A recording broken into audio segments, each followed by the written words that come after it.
There is a moment that comes every morning, just as your eyes open. The room is still quiet, and then your body speaks before you do.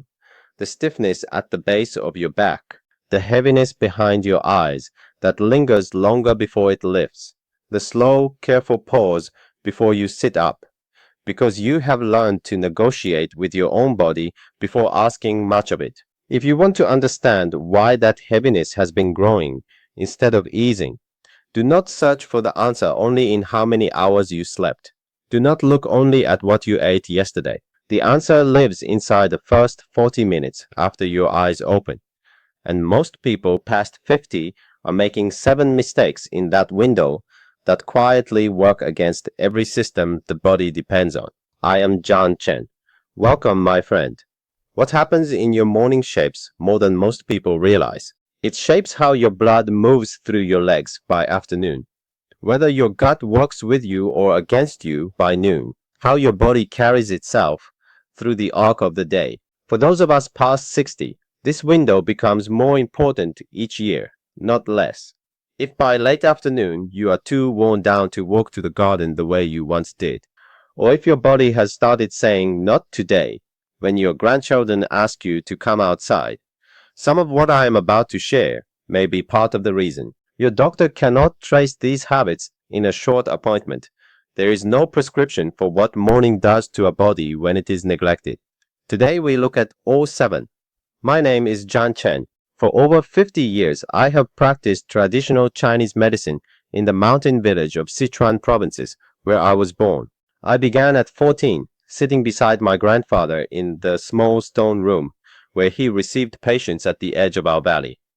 I have never left those mountains. He taught, as the old masters had repeated for centuries, that all dysfunction finds its beginning in the belly. What you feel in your joints by evening, how your immunity holds through a long year, how your sleep deepens or shallows across the seasons, all of it traces back to that center and to whether the morning opens it or closes it. We will return to this. First, the 7 mistakes. In the mountain villages of Sichuan, where my family has practiced for 5 generations, the elders who kept the old morning ways showed something we watched across lifetimes. They did not carry the same weight of fatigue, the same fragile joints, the same early fog that has become so common beyond our mountains. My grandmother rose before first light until past her 82nd year, unhurried and consistent. 5 generations, and the pattern was not subtle. The body burns clean in the morning, or it smolders all day. As we go through these 7 mistakes together, I want to say this first. One of them will surprise you. 9 out of 10 people I describe it to are certain they are already doing it correctly, until we look more carefully. The order in which I share these also matters. Each one prepares the ground for the next. Stay through the end, because the most important mistake is the one I have kept for last. Before we begin, leave a comment below. Tell me how old you are, and tell me the first thing you reach for each morning. I read every single comment on this channel. This is not something I say to fill time. Your answers tell me which habits are most common and which questions most need answering. Every age, every answer. I am listening. In this video, I am going to show you what most seniors reach for in the first minutes of the morning that quietly suppresses the body's warming system before the day has truly begun. I am going to show you the 2-minute practice the old texts call the awakening of the wood element, which most people skip entirely. I am going to show you the breakfast pattern the mountain tradition never followed, and why modern observers confirm what our elders understood. I am going to show you what emotional stress in the first 20 minutes does to your hormonal balance for the entire day that follows. And I am going to give you the master morning practice, what my grandfather called the root of everything else, the one habit that, even if it is all you change, still changes everything. One small favor before we continue. If you have not subscribed, this is a good moment. 2 seconds. Cost nothing. When you subscribe, you help us reach more seniors who need this information. That is the only reason this channel exists. Number 7. Drinking cold water in the first minutes of the morning. The spleen and stomach system in Chinese medicine governs digestion and the movement of vital energy. In the morning, after hours of stillness, this system is slowly kindling itself and preparing to receive. Cold liquid poured into it in the first moments contracts this movement before it has opened. Think of it as cold rain falling onto a fire just beginning to catch. After 60, the warming energy of the digestive system weakens gradually, and what a younger body moves past quickly may follow an older body as a quiet drag on energy through the late morning. Room temperature water, or gently warmed water with a thin slice of raw ginger taken in the first 10 minutes of waking. This opens the system without shock. Pair it with natural morning light, and the two practices amplify each other. We arrive at the light practice with mistake number 5. But first, something most seniors consider entirely optional. Number 6. Staying indoors through the entire morning. In the old texts, the morning hours belong to the wood element, the energy of rise and movement corresponding to the liver and gallbladder. It requires natural light to fully activate. When the body wakes in darkness and remains there, the liver energy does not rise properly, and the mood, the blood, and the circulation feel it before noon. Researchers studying light and aging have now confirmed what the mountain tradition watched for generations. Natural morning light within the first 30 minutes helps regulate the stress hormone patterns that shape energy through the afternoon. One of my patients, Dorothy, 68 years old, a retired school teacher from Cedar Rapids, Iowa, had been struggling with afternoon fatigue so heavy she fell asleep in her chair by 2 o'clock. What was overlooked was that she had stopped going outside after her work moved indoors. We changed one thing. The first 20 minutes of her day happened outside. Within 3 weeks, her afternoon energy had recovered by roughly 40%. Master Chen, she told me, I did not realize the light was the one thing I had taken away. Step outside within 30 minutes of waking. 5 minutes is enough, but light is only one part of what the morning body needs. Number 5 is about what goes inside it. Number 5. Eating a cold or rushed breakfast, or nothing at all. In the mountain tradition, the morning meal was always warm, soft, and unhurried. Congee from rice, millet broth, something cooked. Cold foods in the first hours burden the spleen before it has finished warming. A rushed meal means the nervous system has not settled enough for digestion to begin. A skipped meal leaves the body without fuel to manage blood sugar through the late morning. After 60, the digestive fire runs lower than it did at 40, calling for a natural adjustment. A warm meal within the first hour, something small and soft and cooked, is not optional. Avoid raw salads or cold smoothies before 10 in the morning. Before I describe mistake number 4, I want to return to something the old tradition called the 3 gods of the garden. What mountain healers observed and what researchers have since confirmed is that after 60, the gut's inner community begins to thin without deliberate support. But diversity alone is not the full answer. The gut needs probiotics, the living cultures, and prebiotics, the fiber that feeds those cultures, and postbiotics, the healing compounds those cultures produce when properly fed. Probiotics alone, without fiber and without postbiotics, are like seeds on dry stone. Nothing takes root. All 3 must work together. I will return to what this means in practice shortly. Number 4. Sitting down immediately after waking without any movement. When the body wakes from sleep, the vital energy must be coaxed back into motion. The lymphatic system, which has no pump of its own, waits in stillness until movement begins. The joints of the hips, knees, and spine hold the least lubrication in these early minutes. Sitting down immediately extends the body's overnight stillness by another 30 to 60 minutes. Raymond, 74 years old, a retired postmaster from Flagstaff, Arizona, came to me with hands so stiff in the mornings he could not comfortably hold his cup for the first hour of the day. What was overlooked was that he moved directly from bed to chair each morning without exception. We added 5 minutes of gentle movement before he sat down. Slow arm circles, careful knee bends, a short walk through the house. Within 2 weeks, his morning stiffness had reduced by more than 50%. Jen, he told me, I thought this was simply my age. It was only the order of things. 5 minutes of gentle movement before sitting, before eating, before any screen. If your physician has advised limiting activity due to a joint or cardiac condition, speak with them first. But how the body moves is also shaped by what the mind receives in those same early minutes. Number 3. Allowing emotional stress to arrive before the body has settled.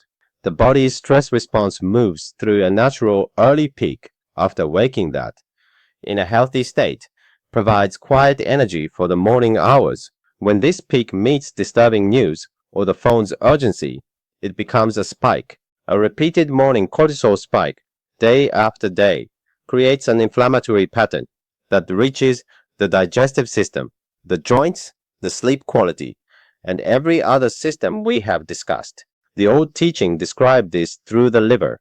The general of the body's armies must find his footing before the day makes its demands. If he is startled first, the body fights in disorder all day. Keep the first 20 minutes free of screens, free of news, free of anything demanding a reaction. Now I want to pause here, because this is the question I hear most often from people who follow these practices. The question people ask me most is what I use to support the gut foundation we have been discussing, the one the old tradition called the 3 guards of the garden. After years of searching, I have landed on something called BoochBod, a gummy, not a pill, which matters because many seniors find capsules difficult. It brings together prebiotics, probiotics, and postbiotics in a single daily form, including 2 clinically studied strains, lactospore and postbiotics LM1004. It also contains dandelion root, which healers in the mountains of Sichuan Province have used for generations to support the liver and the digestive center. Over 30,000 people are using it now. The link is in the description. And please speak to your doctor before starting any supplement, particularly if you are managing other health conditions. Number 2. Breathing through the mouth during the morning routine. The nose is designed to condition air before it enters the lung system. The mouth is not. Morning mouth breathing, which many seniors fall into without awareness, particularly when nasal passages narrow during sleep, introduces cold, unfiltered air before the nervous system has settled. More significantly, nasal breathing activates the body's calming signal. Mouth breathing does not. After 60, this habit can become more entrenched and its effects on the morning's emotional and hormonal state more persistent. Frances, 69 years old, a retired nurse from Savannah, Georgia, had been breathing through her mouth through her morning routine for years without knowing it. What was overlooked was that her morning anxiety, which she had attributed to her circumstances, was being amplified each day by a breathing pattern that held her nervous system on constant low alert. We corrected the breath first. 6 weeks later, she told me her morning anxiety had dropped by roughly 60%. Jian, she said, I spent years blaming my circumstances when it was my own breath I needed to change. 3 slow nasal breaths before you rise. In through the nose for 4 counts. Hold for 2. Out for 6. Simple, and it holds. And now we arrive at number 1. The root of everything I have shared today. Number 1. Neglecting the morning gut ritual. My grandfather called the gut the deep soil of the body. He said that whatever grows in a person's health grows from that soil first, and that the morning is when you either tend it or you ignore it, and the body keeps perfect score of which one you have chosen. The morning ritual he described was consistent and unhurried. Warm water to open the system, gentle movement to wake the organs. Then, before the first meal, deliberate attention to the gut's inner life, the living community that governs more than most people realize until they have seen what happens when they begin to tend it properly. The gut microbiome regulates a significant portion of immune function and communicates directly with the brain through the vagal pathway. It shapes how hormones are processed, how nutrients are absorbed, how deeply sleep comes when the night returns. After 70, the diversity of this inner community decreases without deliberate effort. The body does not hide this thinning. It shows in the morning first, in the fatigue, in the stiffness, in the fog that does not lift. The practice is this: warm water first, gentle movement second, then, before the first meal, a daily source of all three parts of the gut's ecosystem together: prebiotic fiber, probiotic cultures, and postbiotic compounds, together, each morning, across seasons. Arthur, 77 years old, a retired carpenter from Chattanooga, Tennessee, came to me after his doctor told him his inflammation markers were climbing, and there was little to be done. What was overlooked was that Arthur took a probiotic supplement daily, but had no prebiotic fiber to feed it, and no postbiotics at all. Seeds on dry stone. We corrected the morning and addressed the three-part gap. 3 months later, his primary inflammation marker had dropped by 31%. He told me he could now spend a full morning in his workshop without stopping to rest. Jian, he said, I want to be in that shop for another 10 years. This is how I do it. Tend the gut first, every morning. Of all 7 mistakes, this neglect has the widest reach into every hour that follows. After 50 years of watching what holds versus what people try and abandon, 3 things are worth saying plainly. 1. Consistency matters more than quantity. A modest gut support taken at the same time every morning for 90 days does more lasting work than a larger effort taken unevenly. The body responds to rhythm, not to heroics. 2. Warmth amplifies absorption. Everything the gut receives is absorbed better when internal temperature is slightly elevated. A warm morning is not comfort only, it is function. 3. The order of the morning matters. Water before movement, movement before food, food before the day's demands. This sequence reflects the body's own rhythm of waking. Disrupting the order disrupts what follows. 3 mistakes I consistently watch people make when they begin correcting their mornings. Mistake 1. Changing everything at once. They hear this list and attempt to correct all 7 things on the same morning. Choose one practice and give it 2 full weeks before adding another. The body is not a machine you can reprogram overnight. Mistake 2. Inconsistency on weekends. The body's morning rhythm does not recognize Saturday. 2 mornings of sleeping past 9 can undo 5 mornings of careful, steady work. The mountain does not change its weather for the convenience of the week. Mistake 3. Expecting results within 3 days.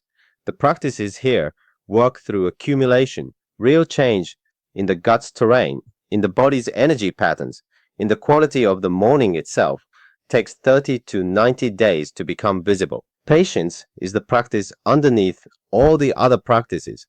We have covered 7 things today, but I want to say what lies underneath all of them. You came here because you are protecting something. You are protecting the morning, and when your legs still carry you to the window and your hands still open the curtain without pain, when rising is still something the body does for you rather than something you must negotiate. You are protecting the afternoon when your grandchild asks you to come outside and your body says yes without hesitation, when you are still present enough to kneel down and hear what they are saying. It is never too late to begin this care. Not at 70, not at 78, not at 82. I have watched bodies far older than any number you are afraid of respond with genuine, measurable change when given the right conditions and steady daily practice. You are the one tending this garden. That has always been true. It remains true today. Let me bring this together. Number 7. Cold water, first thing, suppresses the digestive fire. Warm water with ginger instead. Number 6. Staying indoors blocks the wood element's morning signal. Step outside within 30 minutes of rising. Number 5. Cold or rushed breakfast burdens a system still warming, something warm and unhurried within the first hour. Number 4. Sitting without movement extends overnight stillness. 5 minutes of gentle movement before anything else. Number 3. Stress before the body has settled creates a cortisol spike that reaches every other system. The first 20 minutes, quiet. Number 2, mouth breathing through the morning keeps the nervous system on alert. 3 slow nasal breaths before you rise. Number 1, neglecting the morning gut ritual leaves the deepest foundation untended. Tend it first, all 3 parts, every morning. If something here felt true to you, please share this video with someone you love. A spouse, an older sibling, a dear friend moving through the same years you are. Please subscribe if you have not. The information I bring each week is made for exactly the people watching. Leave a comment and tell me which of these 7 you are going to begin with, or which one surprised you most. I read every single comment on this channel, and I mean that completely. The BoochBod link we discussed is in the description below, whenever you are ready to take a look. Until the next one, I wish you mornings that restore you. Take care of that garden, my friend. It is the whole life.